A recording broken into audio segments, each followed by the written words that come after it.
श्री गणेशाय नमः। ओम श्री गुरुवे नमः। आज की भगवत चर्चा संत श्री डोंगरे जी महाराज के भागवत कथा प्रवचन पर आधारित भाग 62।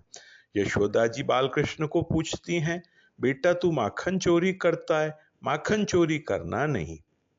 कन्हैया को मां समझाती हैं। बालकृष्ण ने कहा, मैया मैं माखन चोरी नहीं करता, इन गोपियों के जो बालक हैं वे ही माखन चोरी करते हैं। ये झूठ मूठ में मेरा नाम लेती हैं, मैं माखन चोरी नहीं करता। यशोदा जी ने गोपियों से कहा, अरे सखियों मैं कन्हैया से पूछती हूँ तो ये मुझे कहता है कि मैं माखन चोरी नहीं करता, मेरा झूठा नाम लेती हैं। ऐसा करो, तुम्हारे घर में कन्हैया माखन चोरी करे, उसके मुख में माखन लगा हो, ऐसे बाल कृष्ण को पकड़ के ले आओ, फिर वह ना नहीं बोल सकता है, फिर मैं उसको थोड़ी सजा करूंगी। गोकुल में एक प्रभावती नाम की गोपी थी। प्रभावती गोपी ने कहा, कल कन्हैया को मैं पकड़ूंगी। यशोदा मैया ने कहा, उसको पकड़ के ले आना, फिर मैं उसको थोड़ी सजा करूंगी। वह ना बोल सके नहीं, उसके मुख में माखन लगा हो, ऐसे बाल कृष्ण को पकड़ के ले आओ। प्रभावती ने प्रतिज्ञा की है, मैं कन्हैया को कल पकड़ूंगी। प्रभावती जाने लगी, तब मार्ग में श्री कृष्ण प्रकट हुए। हे प्रभावती, हे प्रभावती। प्रभावती ने देखा मुझे कौन बुलाता है, देखा कन्हैया है। प्रभावती ने कहा, मैं बड़ी हूं, मुझे काकी कहने में तुम्हारा क्या जाता है, मेरे नाम से बुलाता है, 5 वर्ष का बच्चा है, तुम क्या समझते हो मैं बड़ी हूं। बालकृष्ण ने कहा, तुम काहे की बड़ी, तुम्हारे बाप का मैं काका लगता हूं, तुम्हें काकी कैसे कहूं। बालकृष्ण कहते हैं, कल तैयारी रखना, तुम्हारे घर में मैं आने वाला हूं। प्रभावती ने कहा, मेरे घर में आना, कल मैं तुम्हें बताती हूं। प्रभावती ने घर में मिठाई रखी है, माखन रखा है।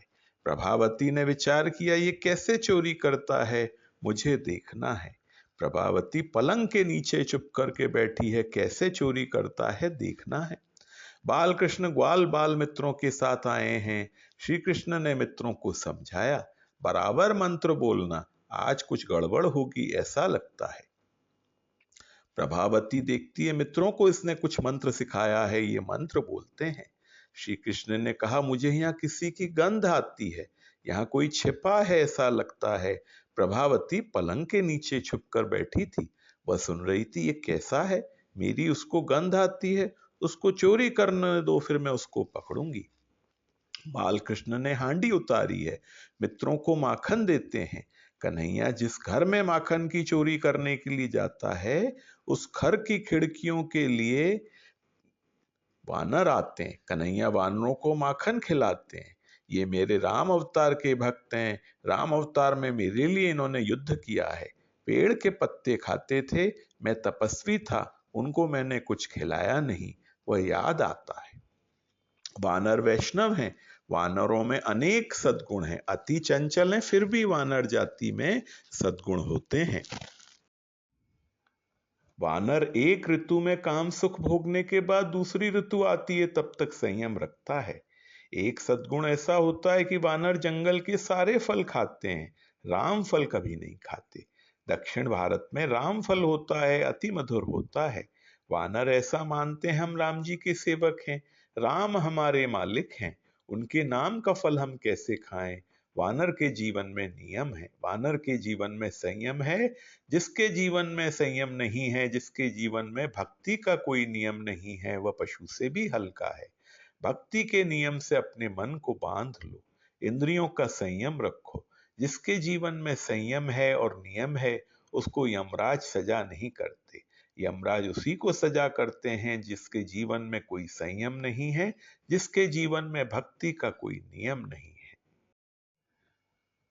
कन्हैया वानरों को माखन देते हैं, प्रभावती देख रही है, प्रभावती की बहुत इच्छा है, मेरे घर का माखन कन्हैया खाए, फिर मैं उसको पकड़ूंगी। अभी कन्हैया ने खाया नहीं है, सबको देता है, फिर थोड़ा सा खाता है। बालकों ने श्री कृष्ण के मुख में माखन दिया है, कन्हैया तुम हमें खिलाते हो, तुम नहीं खाते हो। कन्हैया को बालक खिलाते हैं। प्रभावती देख रही है, उसको आनंद हुआ, मेरे घर का माखन कन्हैया ने खाया है, अब ज्यादा नहीं खाएगा, हांडी फोड़ डालेगा। प्रभावती पलंग के नीचे छुप कर बैठी थी। बाहर आई, बालकों ने देखा, कन्हैया को कहा, कन्हैया कन्हैया, तू कहता था कि तुम्हें गंध आती, तुम्हारी बात सच्ची है। ये पलंग के नीचे छुप कर बैठी थी। आई आई, दूसरे सब बालक भाग गए। कन्हैया ने विचार किया, आई तो आई, क्या करने वाली है। कन्हैया वहां खड़ा था। प्रभावती दौड़ती हुई गई, झट कन्हैया का हाथ पकड़ा। बाल कृष्ण ने ऐसा नाटक किया है कि मुझे बहुत भय लगता है। मैं बहुत डर गया हूँ। प्रभावती, मैं तुम्हारे पांव पड़ता हूँ, मैं तुम्हें वंदन करता हूँ, मुझे छोड़ दो, छोड़ दो, छोड़ दो, मेरी मैया मुझे मारेगी।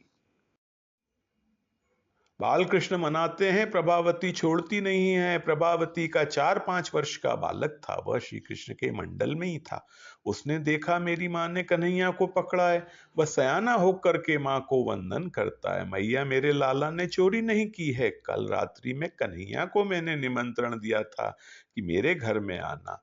मैं लाला के घर में जाता हूं तो यशोदा मैया रोज मुझे मिठाई देती है। मेरे मन में ऐसा हुआ, मेरी माँ तो कन्हैया को कभी बुलाती नहीं है। मैंने कन्हैया को बुलाया है, मेरे आमंत्रण से आया है।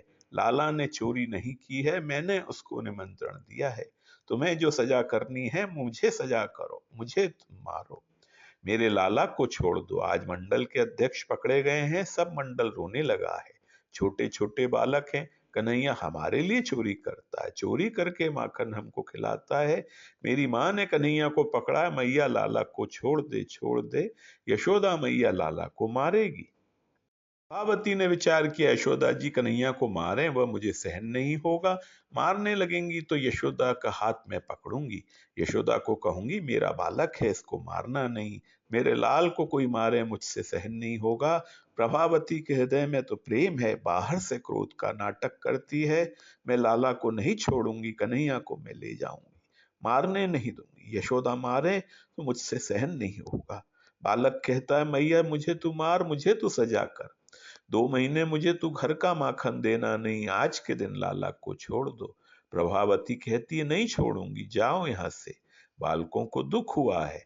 श्री कृष्ण ने आंख से संकेत किया, मेरे पीछे पीछे आना, मैं इसकी गम्मत करता हूं। बालक पीछे पीछे चलते हैं। प्रभावती कन्हैया को पकड़ करके ले जा रही है।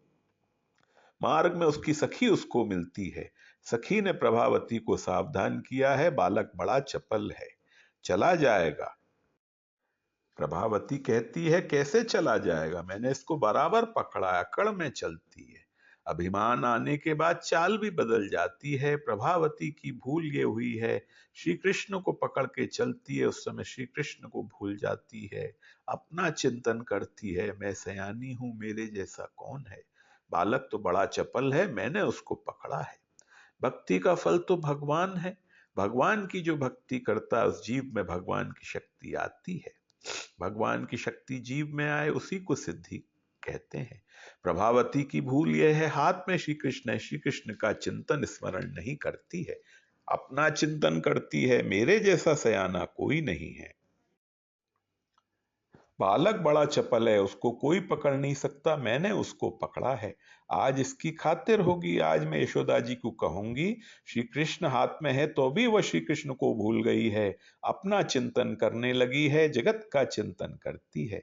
जब जीव जगत का चिंतन करता है, हाथ में आए हुए भगवान भी चले जाते हैं। मार्ग में वृद्ध वृद्ध लोग आते थे। वृद्धों को देख करके प्रभावती ने घूंघट निकाला है, अकड़ में चलती है, श्री कृष्ण को भूल गई है।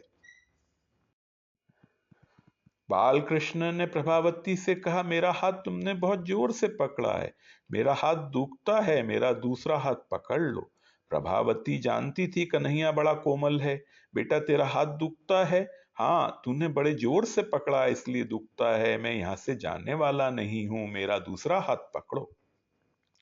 बालकृष्ण ने बालक को, उसी के बालक को संकेत किया, जल्दी आ जाओ, और उस प्रभावती के बालक का ही हाथ उसके हाथ में दे दिया। प्रभावती घूंघट निकाल करके चलती थी, अकड़ में विचार करती हुई चलती है। उसने बराबर देखा भी नहीं कि दूसरा हाथ मैंने किसका पकड़ा है। उसके बालक का हाथ ही बालक उसके हाथ में दे दिया।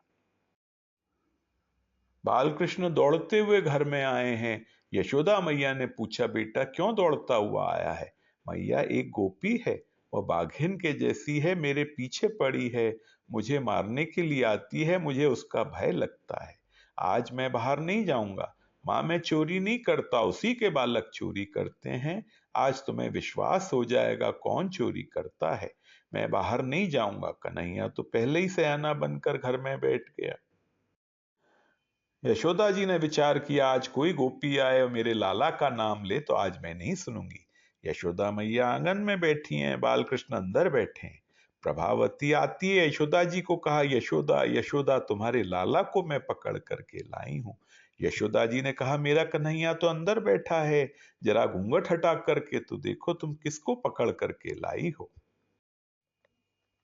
प्रभावती ने देखा तो उसका ही बच्चा निकला। उसको जो गुस्सा आया कि थप्पड़ मारा, क्यों आया तू? मैया, मैं तुम्हारी फजियत करने के लिए आया हूं, मैंने तुम्हें घर में ही कहा था। प्रभावती बच्चे को मारती है, बालक रोता नहीं हंसता है। आज मैं कन्हैया के लिए मार खाता हूं। जो पाप करके मार खाता है वह रोता है, जो परमात्मा के लिए मार खाता है उस मार में प्रभु का प्यार होता है। जो धर्म के लिए मार खाता है वह रोता नहीं है। आज मैं परमात्मा के लिए मार खाता हूं। रोज कन्हैया मुझको माखन खिलाता है, आज कन्हैया के लिए मैं मार खाता हूं। उसको अति आनंद हुआ है। यशोदा जी ने कहा, कन्हैया तो अंदर बैठा है। प्रभावती ने कहा, मैया मैं सत्य कहती हूँ, मार्ग में कुछ गड़बड़ हो गई है। मैं कन्हैया को पकड़ करके लाती थी, रास्ते में कुछ गड़बड़ हो गई। श्री कृष्ण आनंद स्वरूप हैं। यशोदा मैया कहती हैं आनंद अंदर है। गोपी कहती है आनंद बाहर है। आनंद को जो बाहर शोधता है उसी की फजियत होती है। वेदों में वर्णन आता है, निहितम गुहायाम, बाहर संसार में सुख है और दुख भी है। आनंद में परमात्मा आपके हृदय में है। आपको निद्रा कितना आनंद देती है। निद्रा में पैसा मिलता नहीं, खाने को मिलता नहीं। निद्रा में जगत की विस्मृति होती है, मन अंतर्मुख होता है। बालकृष्ण अंदर थे, सो बालकृष्ण अंदर से बाहर आए और यशोदा जी को कहने लगे, मैया मैया, ये प्रभावती चाची मेरे लिए कोई प्रसाद लेकर आई हैं क्या? क्या लाई हैं? प्रभावती ने कहा, तू मेरे पास आज, मैं तुम्हें प्रसाद देती हूँ। तूने मेरी फजियत की है, मेरा अपमान किया है। इस प्रकार बालकृष्ण ने प्रभावती गोपी को छकाया है। श्री कृष्ण की बाल लीला ऐसी मधुर है। बाल लीला में संत तन्मय हो जाते हैं। आज की भगवत चर्चा यहीं तक। ओम श्री गुरुवे नमः।